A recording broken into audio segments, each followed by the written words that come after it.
Go ahead, put it on real tight. Hope you brought your best tonight. They say they got the fireworks, yeah, they say they got the show. Here around the chutes, you're the best, so let's go. This is Texas Toast. I'm your host, Miss Helen. Kick back and enjoy as we toast the best from Texas.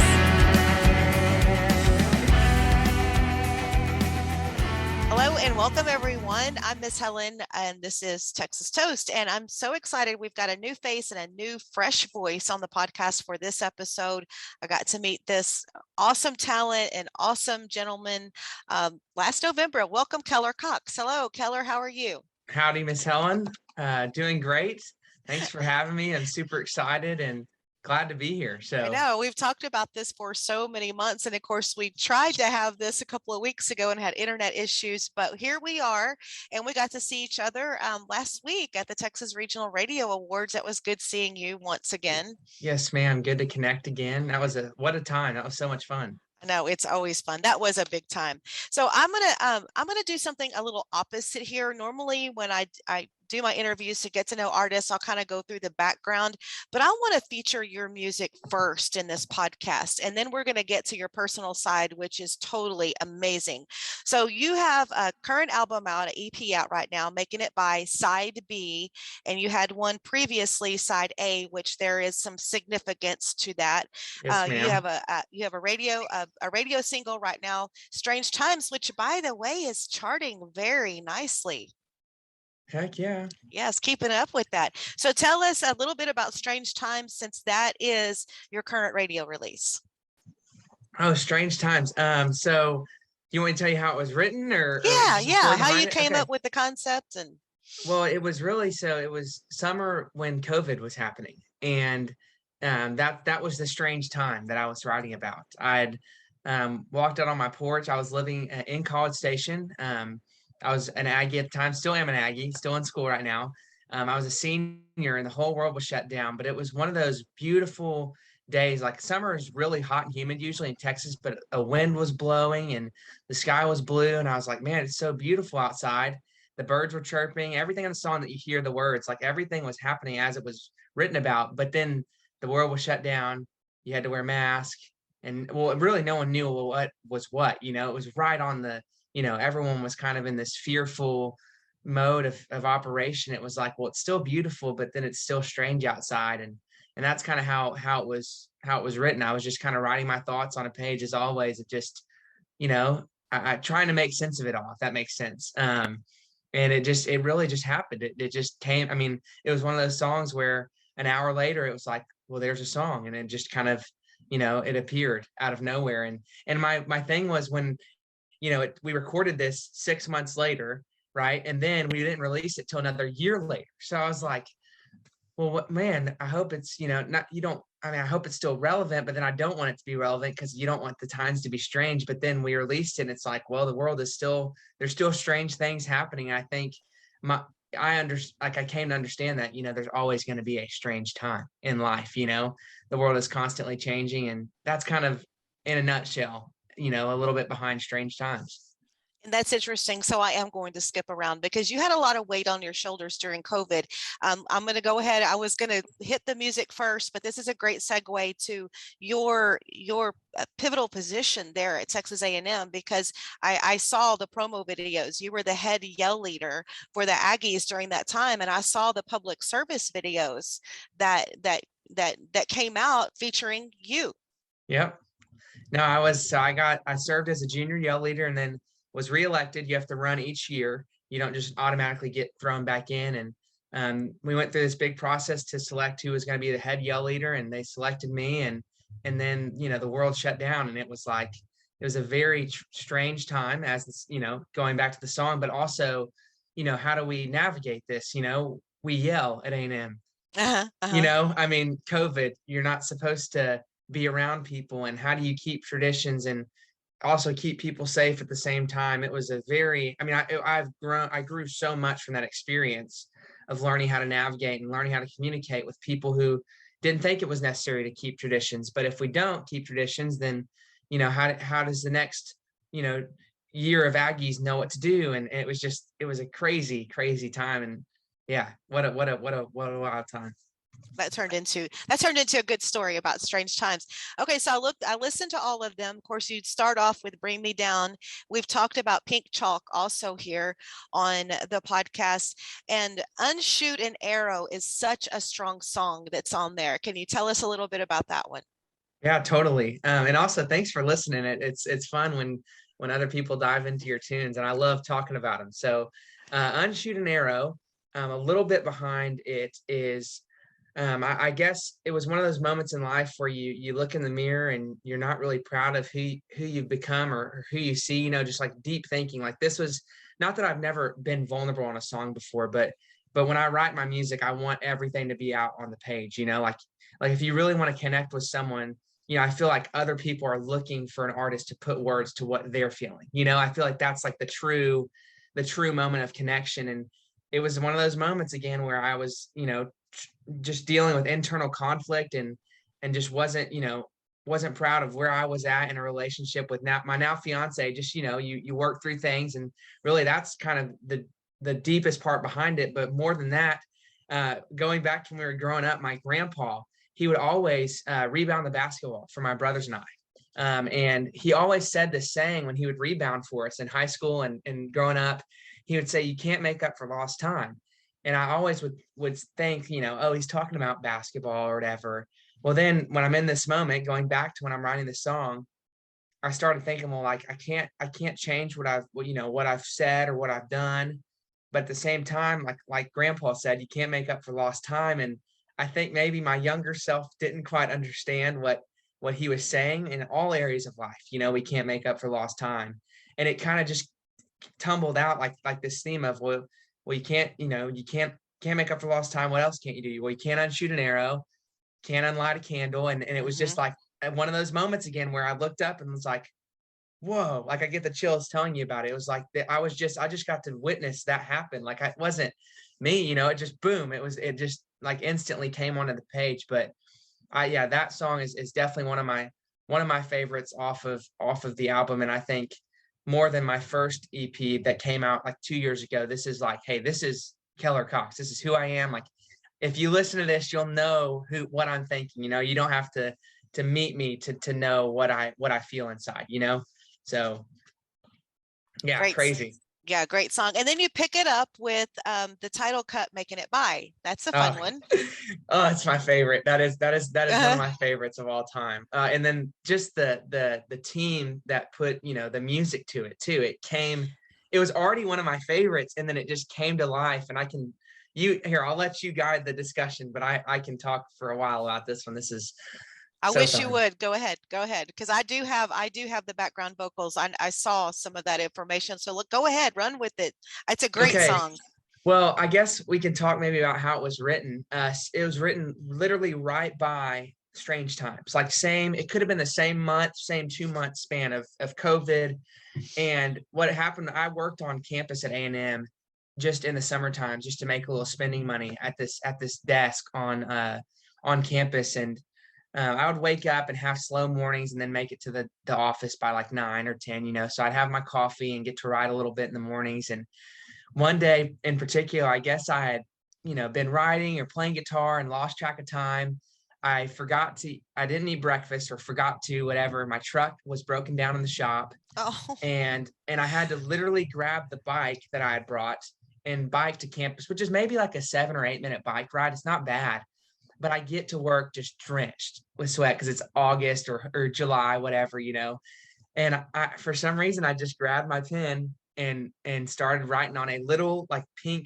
It's somewhere in my room. I could find it. A pink slip of paper when like you get a phone call, and it just like all of a sudden just came out on the page. Like I just felt like I was making it by, because I feel like we all had these plans during COVID or before COVID happened, of what we're going to do this year and what are we going to accomplish? And then COVID just took them and chunked them out the window. It's like, we're all just kind of making it by, that was how it came about. And if you listen to it, that first verse is exactly what happened that day.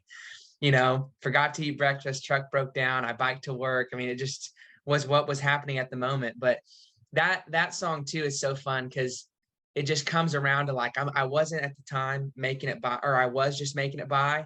And then at the end, like good things really do come with time, you know, and it takes time, as all things, like even in music, you know, music, I tell people, well, if you want things to happen, think of the longest period of time that it could happen in and then add 2 months to it. Cause that's usually the music timeline, you know, it just is a long timeline. But anyways, that's the story behind how it was written. And then the studio is just, oh, it was one of the funnest moments ever. My producer is Corby Schaub. I don't know if you've met Corby before. Absolutely incredible.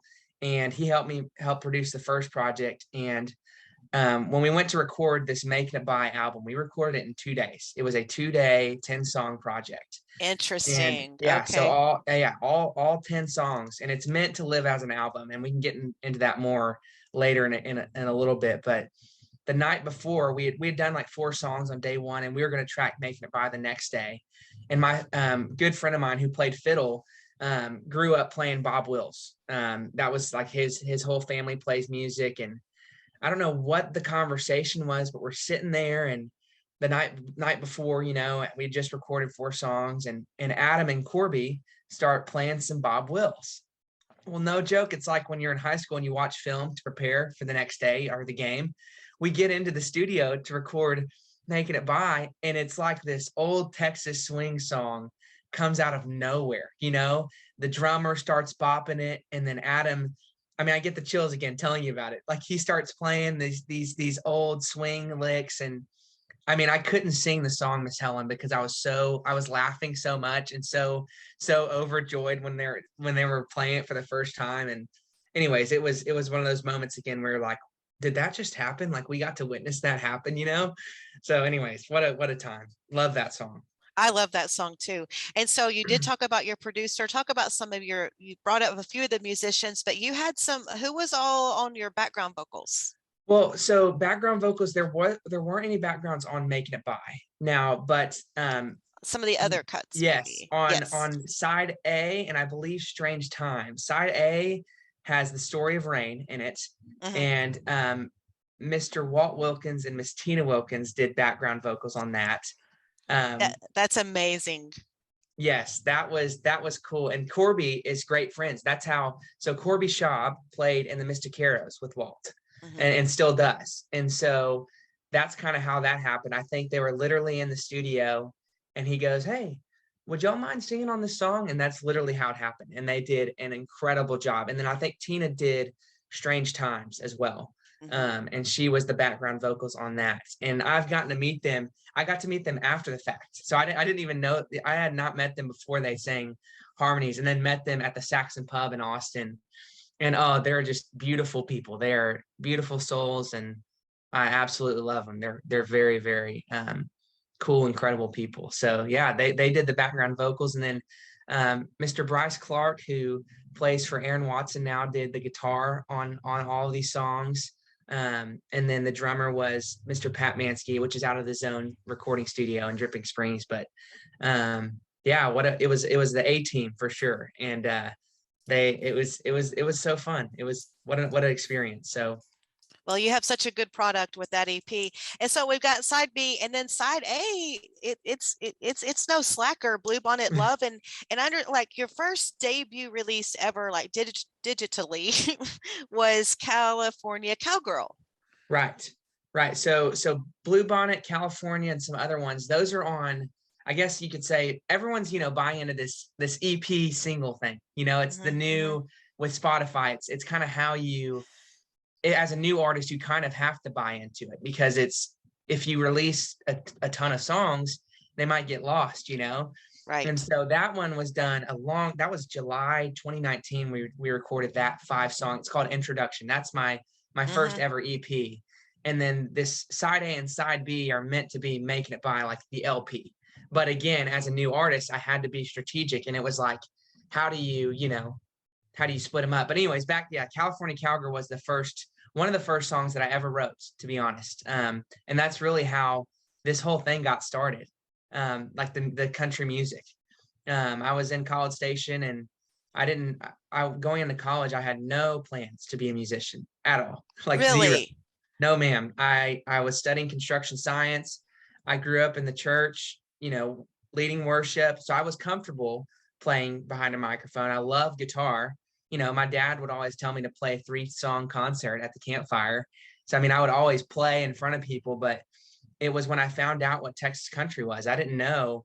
I mean, I grew up on George Strait, which is kind of Texas, you know, it's Texas, but I didn't know the genre itself. I knew Alan Jackson, Toby Keith, but then coming to A&M, you're just saturated in it. That's what it's about. And Yes. someone showed me this band by the name of Flatland Cavalry, and it changed. I was like, what is this? And it's a story, and it's heartbreak, and it's country, and I just fell in love with it.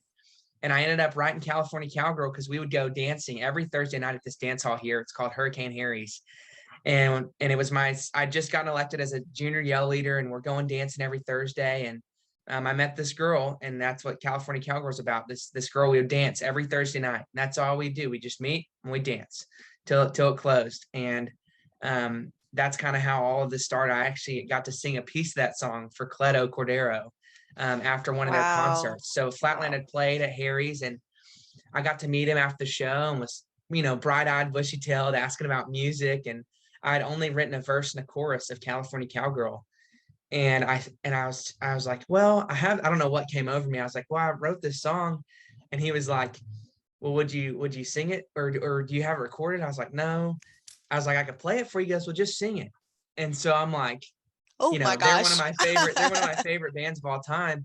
So a cappella, I sing him California Cowgirl, and he goes, man, that's really good. He goes, you should keep writing. And then the rest is history, you know, and that's why now, flash forward 3 years, we're friends now. You know, Cleto and I have gotten to know each other, and it's crazy how it works. But that's kind of the start of everything was with California Cowgirl. Wow, that's a great story. So outside of him, is there anybody else that has been like in the Texas music scene that's been a good encourager for you? Oh, for sure. Stuart Mann from the Statesboro Review. I don't know if you know Stuart. Stuart helped kind of pseudo manage me at the start. So he was a big person who kind of helped kick me off on my career of what to do. And also Miss Corliss, our friend Corliss. Yes, she also, I was texting her earlier, and she said to tell you she said hi. But Corliss is a huge, as far as, you know, not even the music side of things, but just from like mentor of navigating, because you know, as you know, you can play music, but there's a whole nother business side of things, and there's a whole nother way things work, and what to do and what not to do. And I met Corliss at 3:45 in the morning at a after party in a garage. And my friend Adam, that fiddle player, Adam Hill, he set her in front of me and kept trying to get her to watch me play. And she has been a huge person of guiding me. And I'm trying to think any other influences. I mean, Cleto from Flatland has been huge. And then Adam too, Adam Hill, he used to play fiddle for Wynn Williams, and now is working construction full time, but he was a mentor to me as well. But yeah, it's been so cool to have such a good team of people of guiding me, because I think all people who are trying to start in country music, you know, I'm still starting. You know, I'll be starting in 10 years. I mean, I think you always need to have the mindset that you're the rookie. But I mean, it's so good to have people to tell you, you know, don't sign the contract. You don't need to sign the contract right now, or those different moments. You know, it's great to have people in your corner. Well, I can tell just going through the album and just what we've talked about so far into the podcast, you have been well guided, and you're so grounded, and you're so focused. Oh, well, thank you so much. And again, I apologize if I'm being long-winded. There's just so much behind these songs. So I know. Well, I mean, that's fine. That's what this is all about. That's why we're taking this time for you today to get the music out there and for everyone to get to know you. And I know that the first time I met you, we were of course on the red carpet at Texas Country Music Awards, and you were with Corliss, and you just have such a presence when you walk in, and a smile and a glow. And I mean, I can only imagine what it's like on stage for you. So what does it feel like for you being able to get up in front of people and sing your original music? Oh gosh, I would just say, if I could describe it, it's just my joy. I think it's totally like, it is one of the funnest things ever. And I mean, I haven't always been super comfortable. It's the crazy thing. Like there's been many moments leading up to trying, it wasn't like one day I was like, oh, I'm going to go jump up there and play some music. It's like all those moments of in high school, singing worship and my knees shaking and sweating to I led at a summer camp in Arkansas. I was a camp counselor for a long time and, or even being a yell leader. Like those different moments have led me to be more comfortable.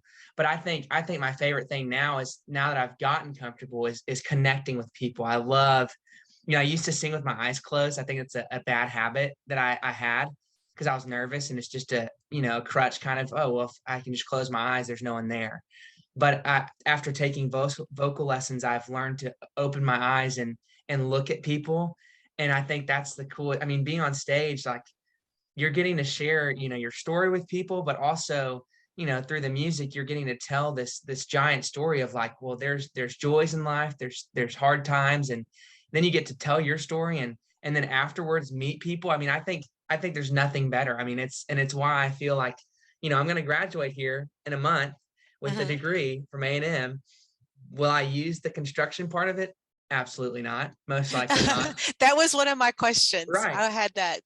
But question. I'm honoring my parents, in that, because they sent me here, but also, I know it's what I'm called to do. It's just so clear. Oh, it's so obvious. Oh, yes. And yes. I can't wait to get you out to a show. We got to get you to a show, because I always tell people, I'm like, well, you hear these great things and you hear the music, but you haven't seen me play, so it could just be smoke, it could be fake, and I don't think so. I don't think so. I like to mess people though, because I love when people get to see, because that's usually how it's happened so far, is people hear the music, and they get to meet me, and that's one thing. But I can't wait till we get you to a show, because it's going to be, I would love to hear what your thoughts are, of what you think. But yeah. That sounds like a plan. So I see where, kind of going back, I know you talked a lot about, I just love our visit. It's just learning so much about you, but you actually are from the Houston area. What part of Houston? I grew up in Katy. Oh, okay. Yeah, Okay. so I'm one of three boys, and I'm the middle of those three. And we lived in Katy till we were 9, and then my parents moved us more into like the Memorial area. So I grew up in the city, to be honest. I mean, we're pretty.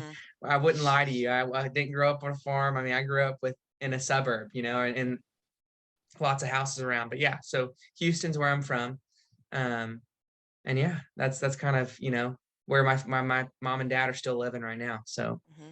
So what do you have on your agenda as far? Well, of course, first and foremost, you're getting ready to graduate, and you've got some upcoming nuptials also.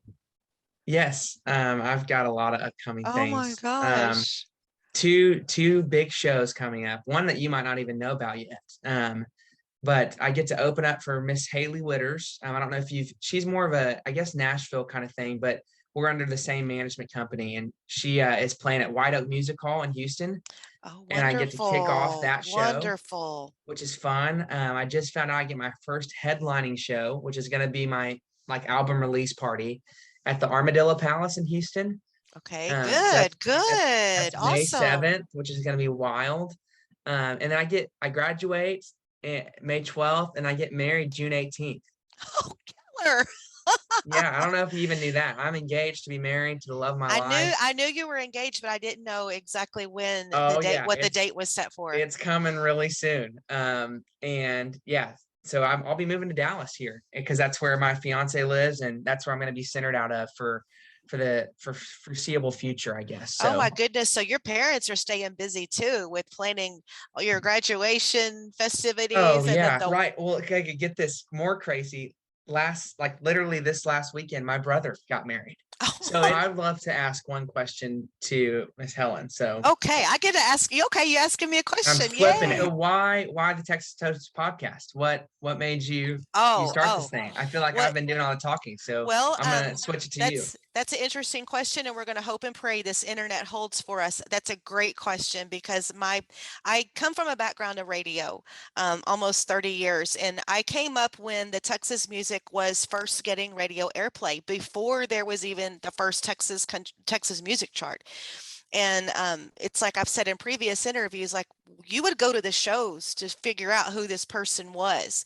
But my passion was Texas music. I have been in front of programmers and general managers, and I fought for it, putting it into our programming at the stations that I was at, and then ultimately developed relationships and worked music festivals with our Texas artists, got to know them from the beginning. And so I had a concept at my radio station that let's toast the best from Texas. The stars shine bright over the Lone Star State, and our Texas country Heck yeah. stars are the brightest. So thus, that's where Texas Toast came from. It came from basically when I was in radio, and it's always been a passion of mine. And I am just so impressed and pleased with how far it's come from ground floor. One of the things that Kyle and I just talked about on our wrap on this previous podcast, but one of the things that I looked at when I was at the particular awards that we were at, because I remember when that chart first started and the history of it, was looking at what has been built for people, for talent like you. A lot of the artists that came in, late 90s and going and knocking on the doors at radio stations and and doing what they could and making phone calls before they even had Texas radio promoters. Right. It was just like, hey, or like I would have a stage intro at a county fair and it was like, let me tell you about my music. That's how we started the Texas music revolution, whatever. It was so many names back then. But yes, that is a great question, and I could go on and on and on, but I've been blessed that I've seen it from the beginning, and being able to go to the Texas Country Music Awards in this past November and see what's been built, and especially what we witnessed this past week at the Texas Regional Radio Awards, and seeing that awesome talent on stage and walking around and seeing you and so many others. So you keep up the good work. You've got it. You have it. And I can't wait to get out to see you and have you some more on the podcast as your career progresses. Yes, ma'am. This was such a joy today. Thanks for having me and listening to my stories. I love getting to share them. And this is fun. This will not hopefully be the last time. This was a joy. So oh no, there'll be plenty more. And so for everybody that wants to look you up and find you, give them some direction there. Yes, ma'am. So if you're looking to find my music, just any social media platform, it's just at Keller T Cox. My middle name's Thomas, that's why.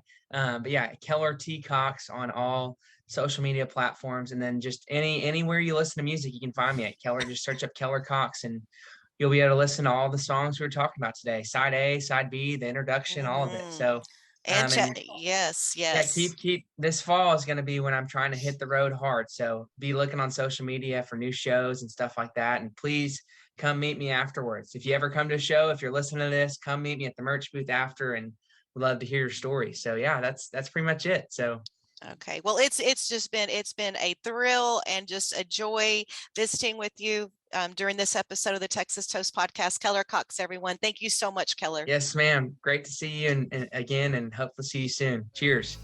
Cheers. With a heavy tongue, she knew where I was from. As she left, I dared to say, well, you can go to hell. Hell, I'll go to Texas. I've had my fill of every place but home.